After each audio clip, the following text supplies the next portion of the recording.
Bonjour tout le monde. Je m'appelle Sam Edris Samake. Je fais cette sortie qui est à peu près une sortie de témoignage sur la Côte d'Ivoire, mon pays.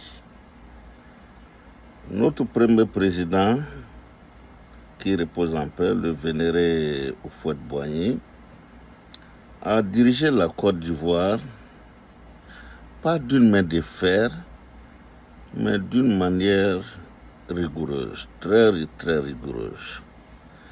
J'ai déjà dit que Houphouët-Boigny était un tribaliste. C'est vrai, il était tribaliste, il n'était pas xénophobe. Houphouët n'était pas xénophobe. Et Houphouët a eu une autre qualité que j'ai trouvée chez Laurent Gbagbo, chez le président mon baobab en moi.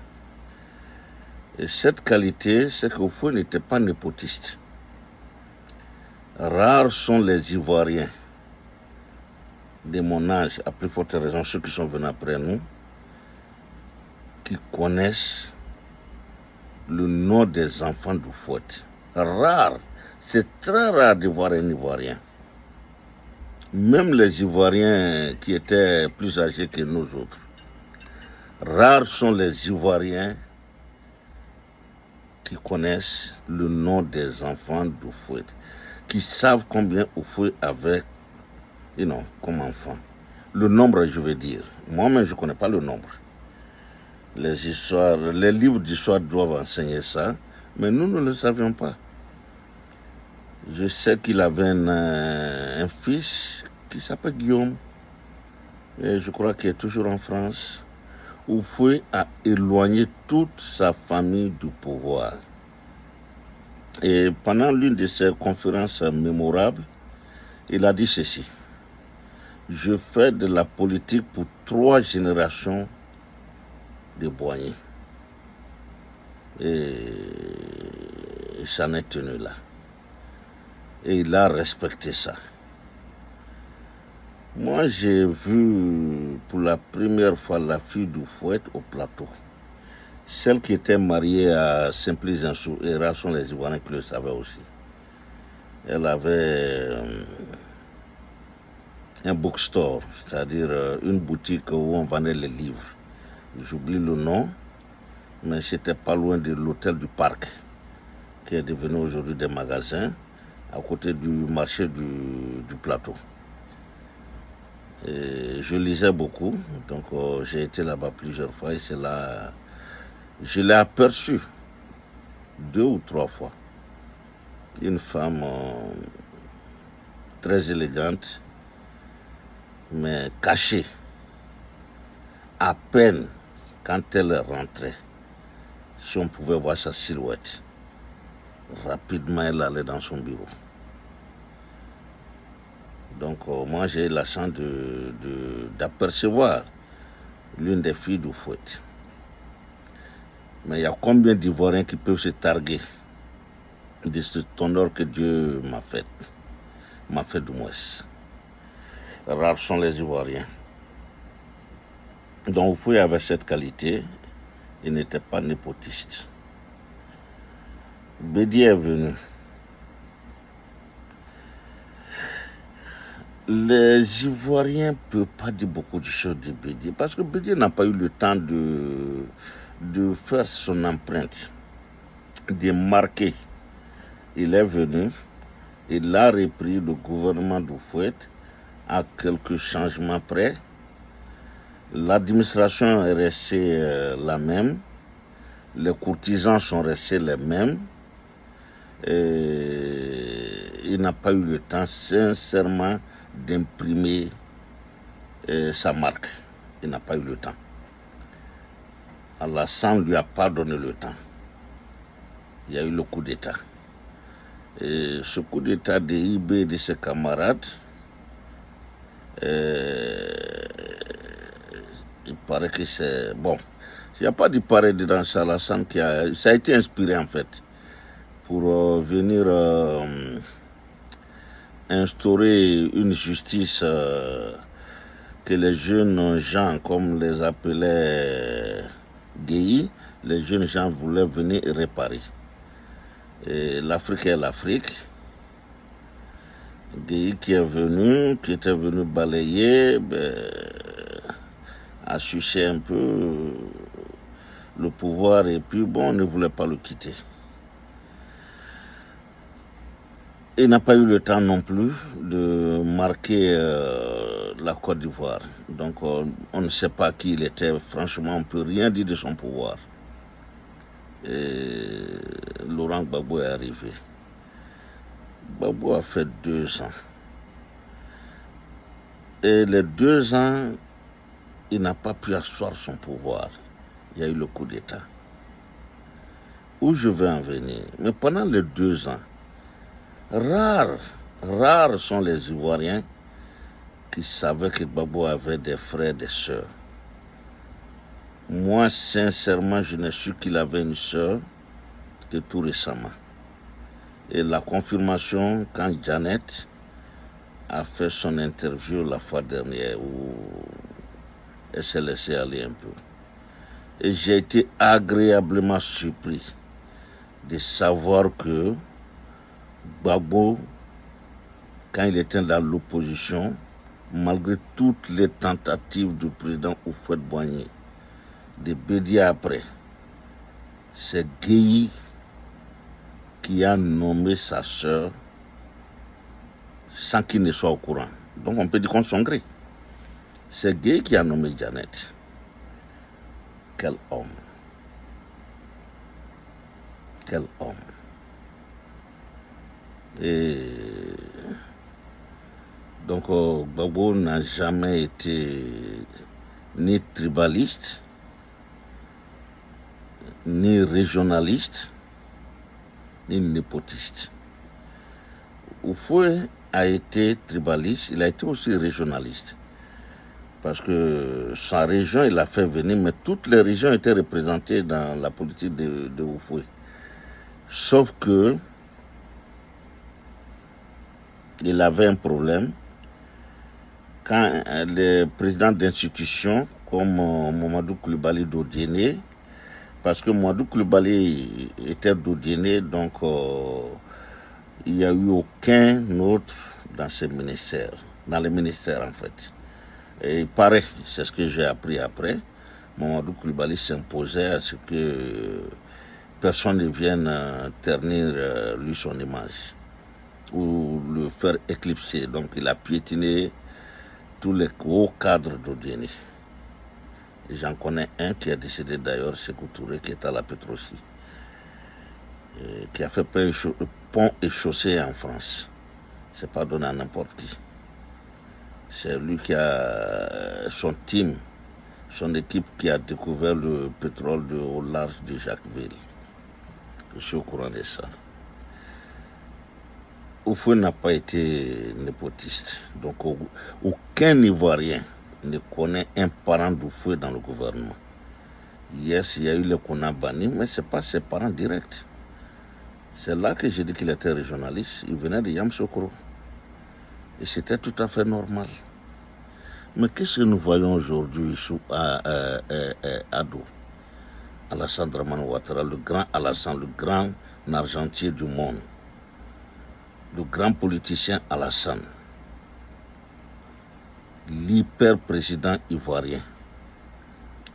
Alassane aujourd'hui, presque toute sa famille, sans exception, sa famille close, proche, occupe aujourd'hui tout en Côte d'Ivoire. Frères et sœurs, gendres, fils, c'est pas normal.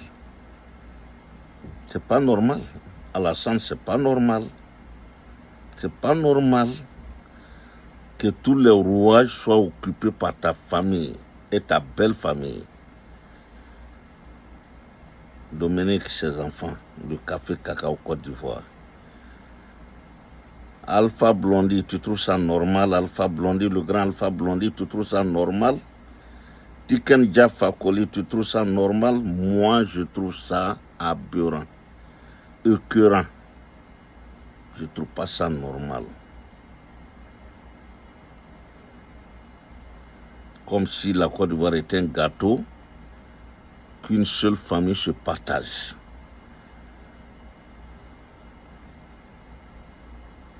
C'est pourquoi c'est l'une des raisons qui me poussent, qui font que je suis babouïste, qui me poussent sincèrement à être dans l'opposition, qui me pousse à être contre Alassane, ce népotisme-là.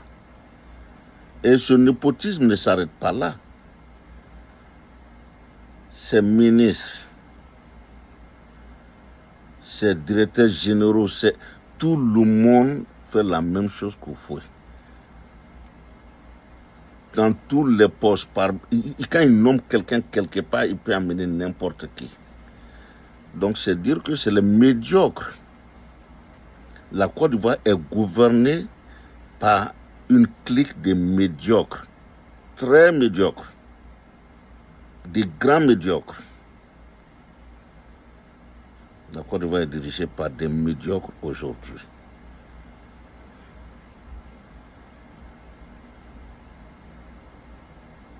C'est pourquoi je m'oppose au 4e mandat. Le 3e mandat, j'y étais opposé, mais nous n'avions pas ce que nous avons aujourd'hui pour parler. C'est vrai, les réseaux sociaux existaient. Bon, nous, on n'est pas Google. C'est des choses qu'on ne savait pas. Si je le savais, comme Niamsi l'a su, c'est un peu son temps, je me serais engouffré là-dedans.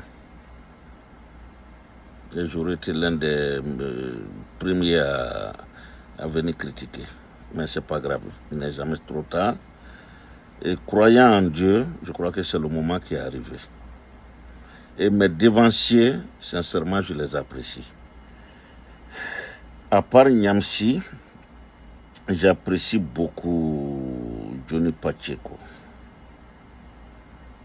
Psychologiquement, c'est un jeune que j'ai compris.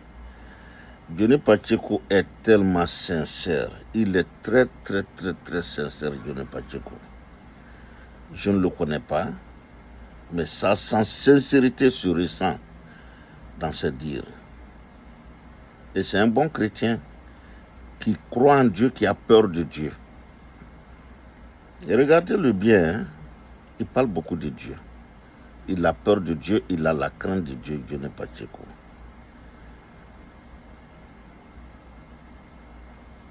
Johnny Pacheco était venu, il n'est pas rentré dans le RHDP ou bien au RDN, non. Et aujourd'hui, je vais dire quelque chose qui va surprendre. Amadou Bon Coulibaly était un bon politicien, un très grand politicien. Rares sont les Ivoiriens qui ont compris ce monsieur, paix à son âme. Amadou Bon Coulibaly, grâce à ce dernier, Johnny Pacheco, et plein de les Assous, ils sont tous arrivés en Côte d'Ivoire. C'est grâce à Amadou Bon Coulibaly. Après son décès, il y a une dame, je ne connais pas le nom, mais qui est au Canada. Une très belle dame, très, très, très, très, très belle dame, grande, belle, qui fait aussi des vidéos, qui fait des conférences. Elle avait été approchée, je crois, par Amadou Bon Coulibaly. Gon lui a dit beaucoup de choses. Après le décès de Gon, elle l'a dit. Donc c'est dire en fait que Bon Coulibaly, c'est le monsieur qui connaissait beaucoup Alassane et qui a été très, très, très diplomate dans ses relations avec Alassane. C'est comme Houphouët avec De Gaulle. Houphouët a su manager le spirit de De Gaulle, avoir ce qu'il a et arranger la Côte d'Ivoire et faire de la Côte d'Ivoire ce qu'elle est aujourd'hui, en 20 ans. Et Amadou Bon Coulibaly a su se coucher, se faire violence moralement, a su être modeste, et attendre son heure.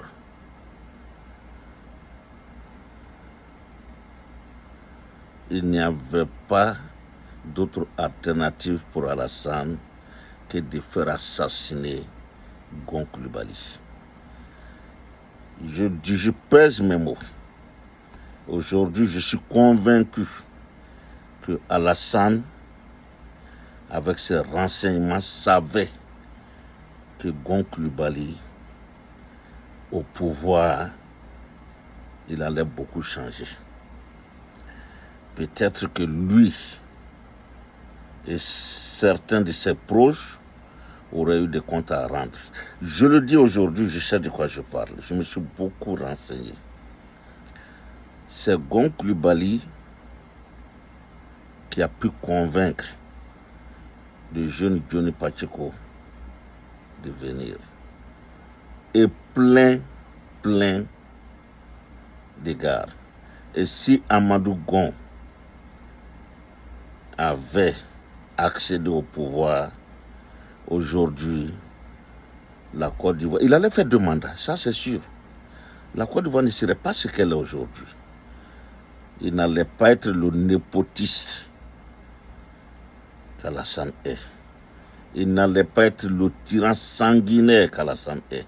Il connaissait Alassane et il fallait l'amandouer. Et c'est ce qu'il a fait. Mais je pense qu'Alassane s'est rendu compte. Et c'est pourquoi il l'a assassiné. Je parle d'assassinat pourquoi? Quelqu'un qui a fait une opération à cœur ouvert. On met un appareil à la place de son cœur. Et on lui demande un temps de repos. Et on lui demande un minimum d'effort. Et tu l'obliges à rentrer. Il ne peut pas supporter. Mais ce qui c'est, bon voilà. Il avait son plan B. Et c'est le plan B qu'il a mis en projet. Le minable Macron le sait. Je le dis, le minable Macron le sait. Et je vais vous expliquer.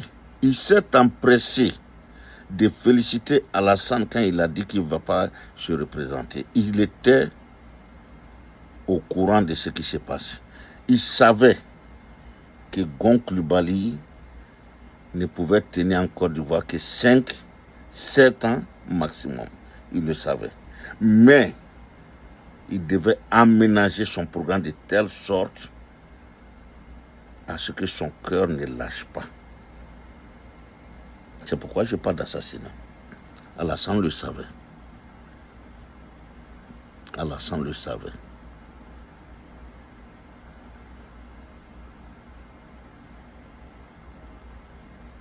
Et c'est pourquoi Gon a fait venir beaucoup de jeunes, à la tête desquels Johnny Pacheco. Et Johnny Pacheco, il a la tête sur les épaules. Je pense qu'un jour il va rentrer dans les détails, je le connais. C'est un gars très sincère, ce jeune homme. Il est très sincère.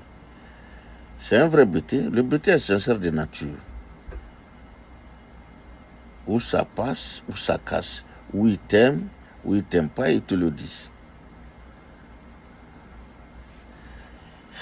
À l'inverse de nous, les Djoula, le BT n'est pas hypocrite. Je m'excuse beaucoup, je suis Djoula, mais nous, on a beaucoup d'hypocrisie. Tant qu'on peut avoir un peu, tant qu'on peut atteindre certains petits objectifs, on s'en fout de la masse populaire, de la masse. Et le BT veut que tout le monde réussisse. Le BT se bat pour tout le monde. C'est ça le combat des Babou en fait. Et nous, les Djoula, c'est pas ça. Et la Côte d'Ivoire aujourd'hui à ce niveau. À tous les niveaux aujourd'hui, les Djoula, mais ces Djoula qui sont là, c'est leur famille à eux. C'est pourquoi je dis qu'il y a le népotisme. C'est tous ces Djoula-là. Regardez au ministère de la Construction où il y a des problèmes. Les Djoula qui sont directeurs, ceci, cela. Attendez, c'est des minables, c'est des médiocres. Donc c'est ainsi que je pense en toute sincérité que Amadou Gon Coulibaly a été assassiné. S'il s'était arrêté là, et Ahmed Bagayoko, mais écoutez, un truc aussi fulgurant, une maladie aussi fulgurante, Ahmed Bagayoko. Et aujourd'hui, son frère, sa soeur en cascade.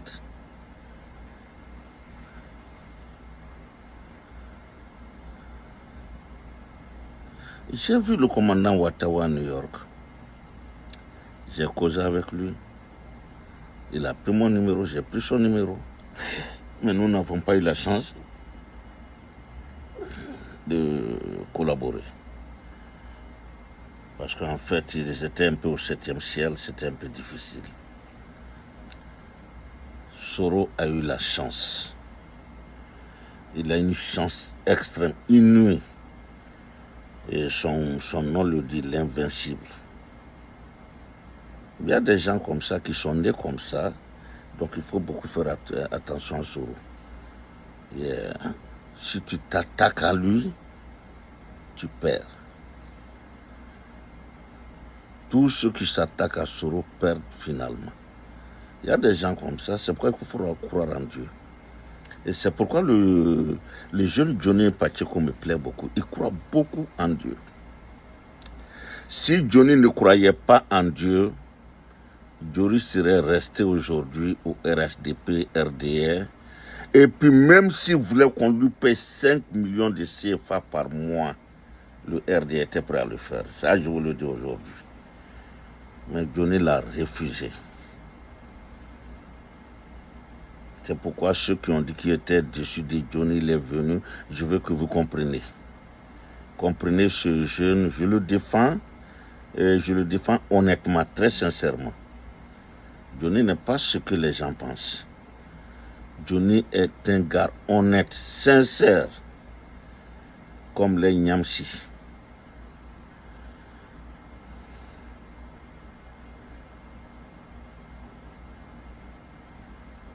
Donc, Houphouët Boigny était certainement régionaliste, mais il n'était pas xénophobe.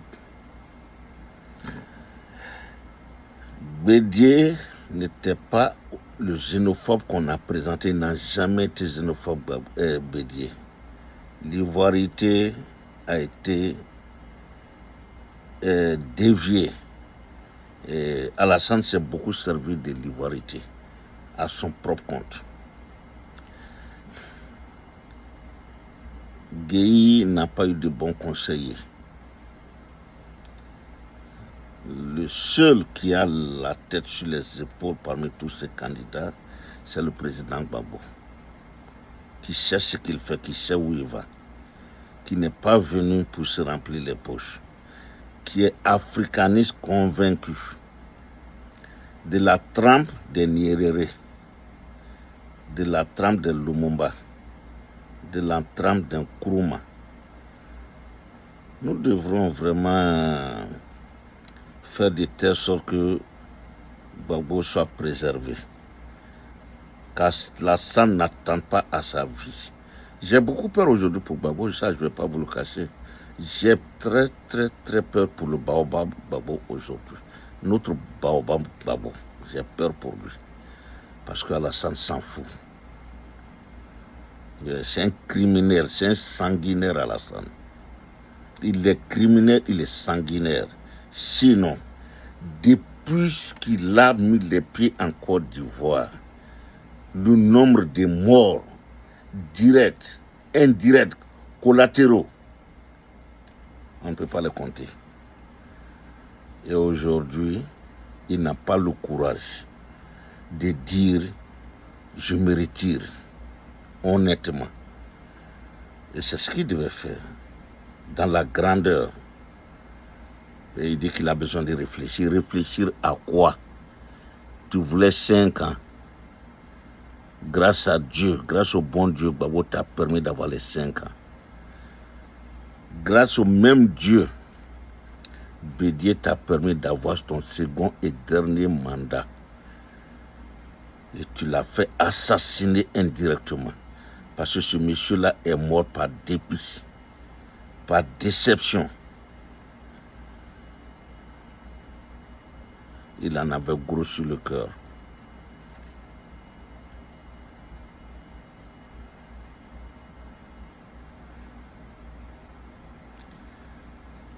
Alassane, tu es un criminel. Tu as fait tuer Ouattao. Tu as fait tuer Gonkulubali. Ahmed Bagayogo. Je ne cite pas M. Cimetière parce que il a voulu. Et malgré ça, tu ne veux pas laisser ce pouvoir et te retirer dans la paix. Et tu veux réfléchir parce qu'il y a des cabris derrière toi. Mais attends, toute chose a une fin. Hein. Tout est éphémère ici-bas. Tu ne le sais pas, mais tu le sauras. Tout est éphémère ici-bas. Je vais te dire quelque chose qu'on présente, qui vient de se passer la semaine dernière. L'Israël, qui se sent invincible, a touché à l'Iran. Trump l'a aidé, mais ils sont en train de rétro-pédaler aujourd'hui. Trump, jusqu'à faire a dit des insanités en anglais. Il y a des moments, il faut savoir s'arrêter. Israël n'a pas su s'arrêter. Et aujourd'hui, c'est la honte. Aujourd'hui, c'est la honte.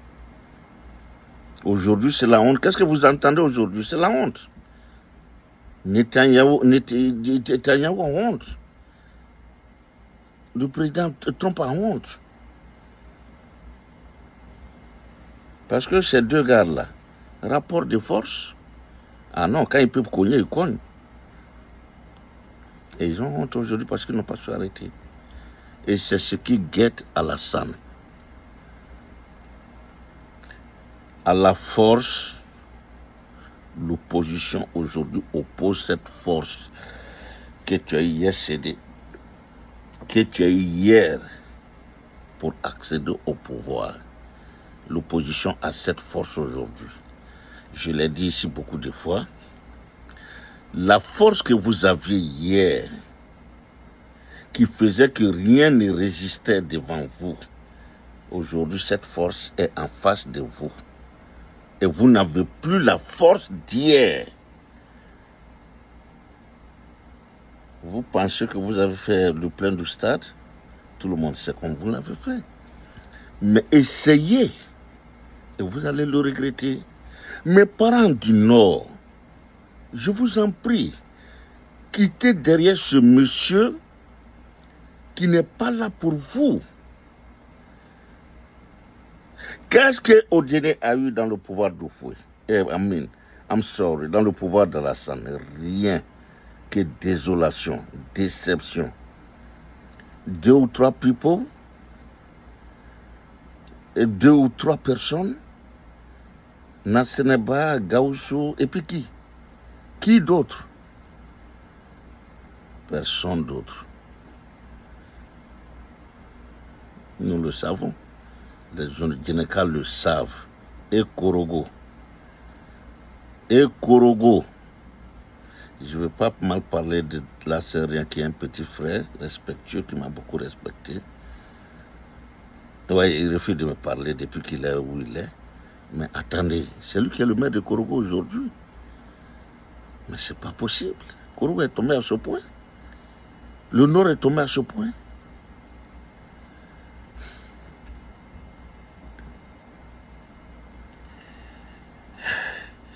J'ai quelqu'un Mon petit frère m'a dit de ne pas dire quelque chose de lui, mais je veux qu'il fasse attention. C'est le maire Fanny d'Icia. Il doit faire attention parce que je sais comment il a eu la mairie d'Icia. Il le sait, je le sais. Et il doit faire profil bas.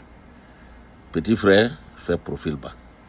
On s'est vu à Abidjan en 2024 au Cap Sud. Fais attention. Je t'aime beaucoup, je t'admire beaucoup, mais fais attention. Le pouvoir que vous avez est à la dérive et ce pouvoir tire à sa fin. Il faut faire attention, il faut faire profil bas. Ça, c'est le conseil que je donne à mon petit frère d'Icia, Fanny.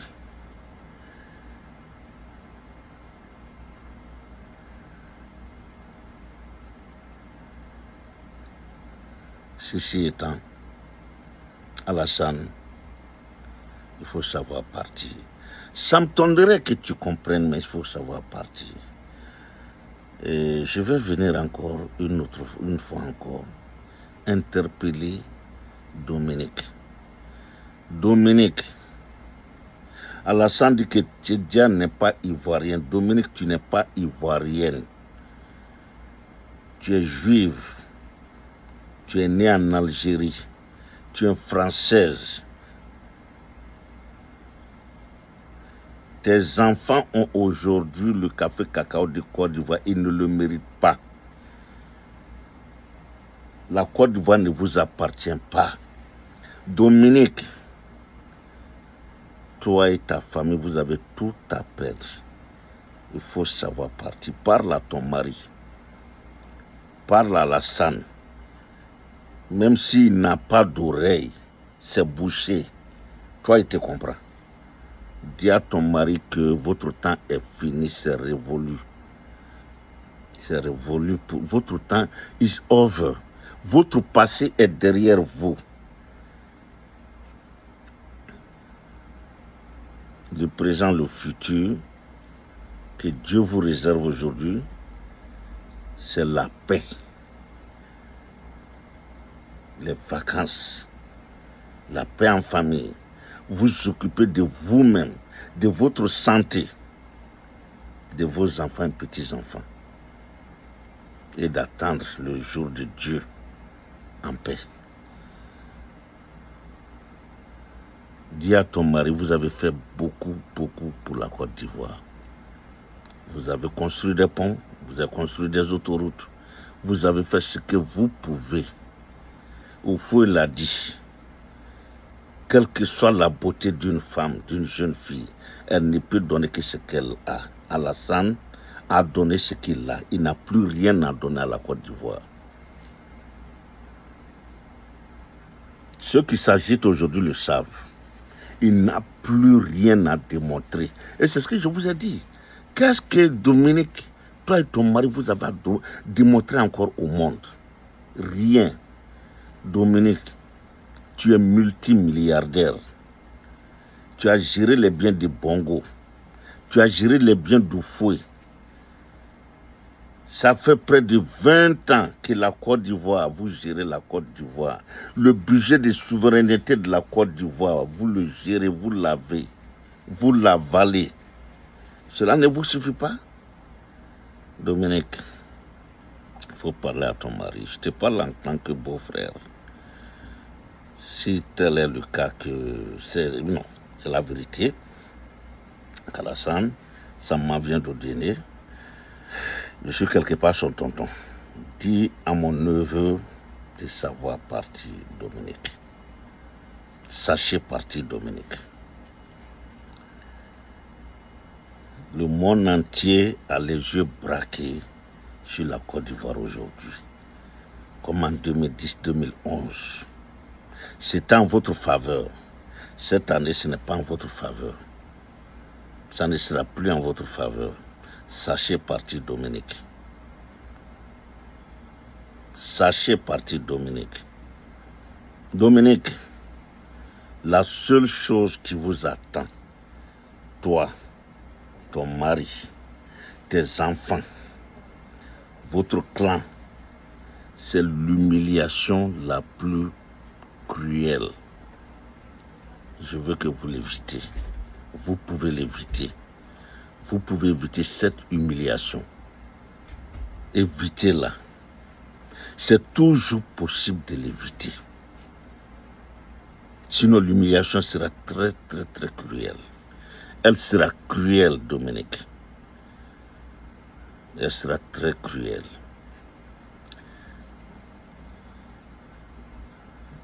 Je reviens à toi encore, Dominique. Parle à ton mari. Nasséré, parle à tonton. Rokia et tes autres sœurs, parlez à votre frère. Ténébrahima, parle à ton grand frère. Tous ceux qui vous poussent aujourd'hui sont vos ennemis les plus mortels. Moi, je ne suis pas parmi ces ennemis. Je vous veux du bien. Je veux du bien pour vous, pour votre famille. Partez pendant qu'il est encore temps. Partez pendant que le boulevard est ouvert. N'attendez pas qu'il soit trop tard. Mobutu a attendu, c'était trop tard. N'attendez pas qu'il soit trop tard. Un exemple palpable est chez vous à Abidjan, c'est Blaise Compaoré. 37 ans, il s'est cru invincible. Personne n'est invincible. Mais voyez Blaise aujourd'hui chez vous. Voyez le beau Blaise, regardez-le aujourd'hui, sa métamorphose physique. Je n'ai jamais eu sa beauté, mais je suis plus présentable que lui aujourd'hui. Faites attention. Dominique, c'est ce que les Américains appellent, les Anglais, les Américains surtout, that's a waking call. It's like a last waking call for you guys. I'm doing the waking call for you, your husband, your power. That's a waking call. Parce que trop, c'est trop. Trop, c'est trop. Trop, c'est trop. Enough is enough. Enough is enough. Dominique, enough is enough.